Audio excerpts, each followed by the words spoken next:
This is one of the STEM products of our school.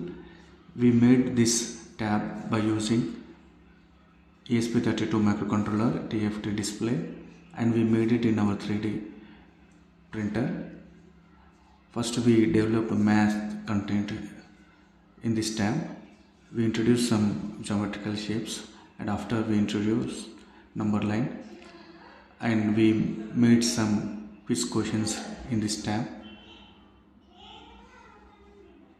This is very useful for primary school children.